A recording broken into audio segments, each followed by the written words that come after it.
La douleur au cou, c'est pratiquement comme la douleur au dos. Vous devriez faire au moins un épisode de grosse douleur dans votre vie. Que ce soit un pseudo-torticolis, un torticolis, une irritation facétaire, une entorse, name it, ça va peut-être vous arriver.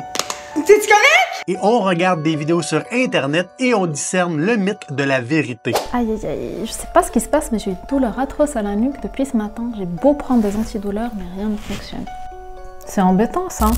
C'est pas tant embêtant que les antidouleurs ne fonctionnent pas. Que la majorité des épisodes de douleur au cou, c'est non spécifique. Il n'y a rien de déplacé, il n'y a rien de coincé, il n'y a rien d'endommagé, il n'y a rien d'inflammé. Mais surtout, c'est parce que les recommandations canadiennes de toute façon ont changé. On ne recommande plus d'anti-inflammatoires avec une douleur non spécifique. Puis si vous décidez de les prendre parce que ça coïncide dans vos valeurs thérapeutiques, il faudrait que ça vous donne plus de 40% d'amélioration. Sinon, ça serait pas très bon au niveau ratio risque-bénéfice. Mais dis-moi, est-ce que tu as tenté de décoder ta douleur?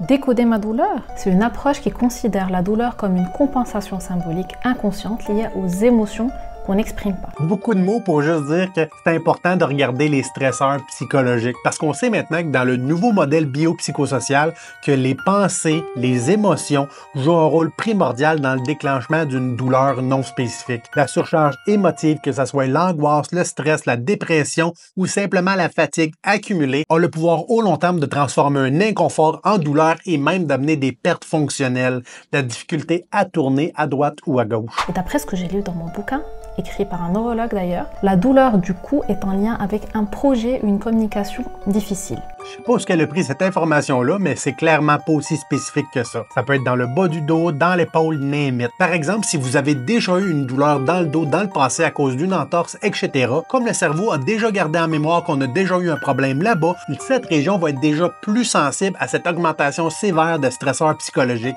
et ça peut faire un épisode de réexacerbation où est-ce qu'on se ramasse avec des grosses douleurs intenses au dos, similairement à ce qu'on aurait pu avoir dans le passé. Ah, peut-être que ça a à voir avec le projet sur lequel je travaille en ce moment. Ça me stresse tellement. Voilà, c'est peut-être ça. Parler de ce que tu ressens pourrait te soulager plus que n'importe quel autre antidouleur. N'oubliez pas que dans les études qu'on regarde des traitements conservateurs, chirophysio ou kiné en France, la discussion clinique, si vous voulez, la discussion qu'on a avec notre professionnel, c'est la plus importante. C'est là qu'on redonne notre autonomie, mais c'est surtout là qu'on aborde des sujets qui pourraient être préoccupants pour le patient. Et un coup qu'on a décortiqué tout ça, tous les facteurs qui pourraient impacter la présence d'une douleur, non seulement on va être beaucoup plus objectif, mais le cerveau va être beaucoup plus coopératif et va diminuer plus rapidement les symptômes de douleur associés avec notre cervicalgie non spécifique, notre lombalgie non spécifique ou notre douleur à l'épaule non spécifique.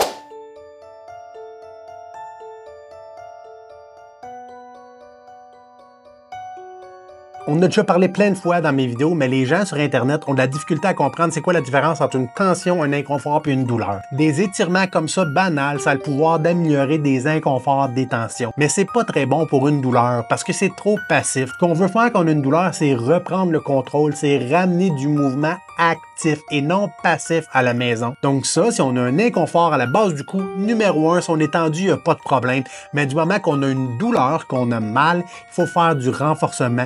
On délimite notre terrain de jeu qu'on est capable de faire avec tous nos mouvements. On regarde ce qui fait mal, ce qui fait moins mal et on fait nos exercices de renforcement comme ça. Que ça soit sur le dos avec l'aide de la gravité où est-ce qu'on va tranquillement travailler toutes nos amplitudes de mouvement ou qu'on le fasse avec votre main en vous donnant une résistance et en augmentant progressivement notre amplitude de mouvement en respectant votre tolérance au mouvement, il faut avoir une approche active. J'ai mal au cou, là.